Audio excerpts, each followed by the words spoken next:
नमस्कार मंडळी. तर मी स्नेहा तुमचं आपल्या एका नवीन ब्लॉगमध्ये अगदी मनापासून स्वागत करते. आज आहे सॅटर्डे आणि आता आम्ही निघालो आहे फेरफटका मारायला म्हणजेच की सिलेंडर भरून आणायचं होतं आणि पाणी आणायचं होतं प्यायचं. तर त्याच्यासाठी आम्ही गेलो बाहेर.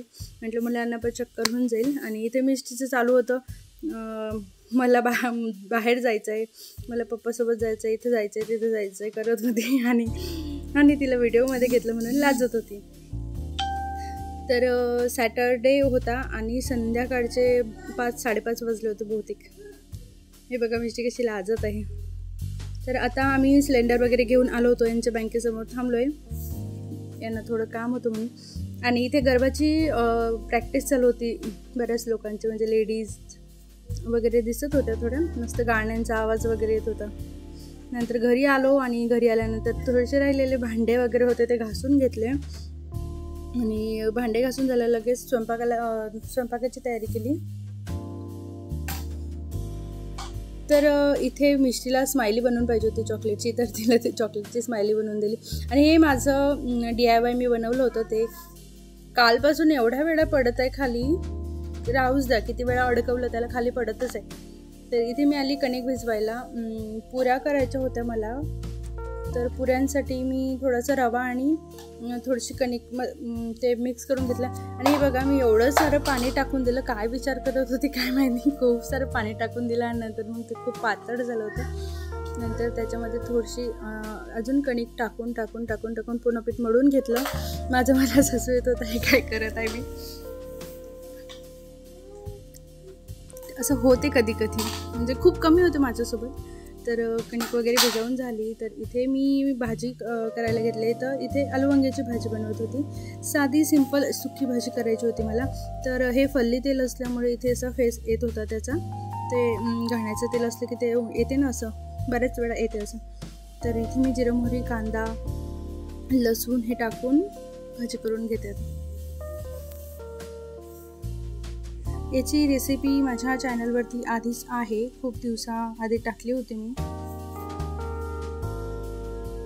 साधी सिंपल आणि मस्त टेस्टी लागते ही भाजी. नक्की ट्राय करून बघा तुम्ही पण. आणि तिकडं माझा शिरा पण चालू होता सोबत. आमच्याकडे इथे आम्ही रेंटने राहतो, तर त्याच्यामुळे जास्त भांडे नाही आहे. त्याच्यामुळे मी एवढ्या मोठ्या पातेल्यामध्ये शिरा करायला घेतला, कारण की जास्त भांडे मी आणले नाहीत, मोजकेच आणले असे. तर इथे माझा कांदा वगैरे परतून झाला. त्याच्यामध्ये मी काश्मीरी लाल मिर्च, हळद, तिखट आणि थोडासा मसाला, कांदा लसूण मसाला हे सगळं मिक्स करून घेतलं.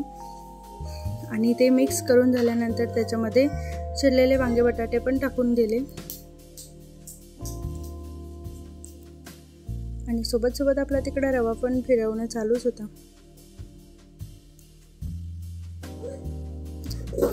सॉरी, रवा नाही, त्याच्यामध्ये मी पहिले बदाम टाकून घेतले होते, ते मिक्स करून घेतले. नंतर त्याच्यात रवा टाकला.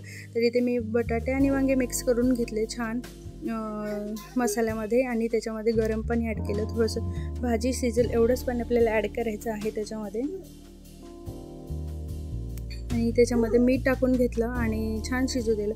पूर्ण त्याच्यातलं पाणी सुकू द्यायचं आणि थोडी म्हणजे अशी सुकी भाजी छान लागते. मस्त भाजी खूप छान झाली होती. तुम्ही नक्की ट्राय करा.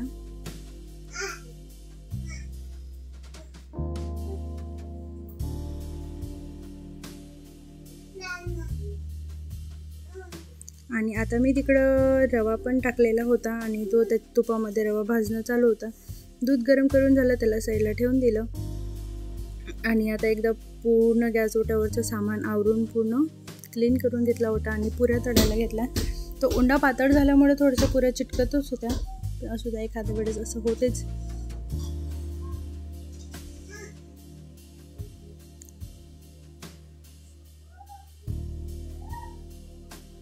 मस्त टुमू फुगत होत्या पुऱ्या माझ्या. आणि पुऱ्या वगैरे करून झाल्या आणि मस्त जेवायला घेतलं. ताट शिरा, पुरी आणि आलू वांग्याची भाजी.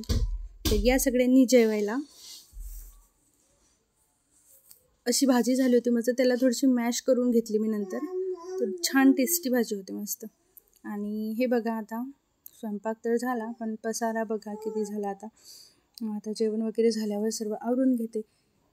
जेवण वगैरे झाल्यावर सर्व आवरून घेतलं मस्त. आणि आता 9:30 वाजत आले. इथं मिस्टीचं काहीतरी चालू होतं. ते बघा 9:30 वाजले. तर आजचा ब्लॉग इथेच समाप्त होते. कसा वाटला कमेंट करून नक्की सांगा. भेटूया अशाच नवीन व्हिडिओसोबत. तोपर्यंत बाय.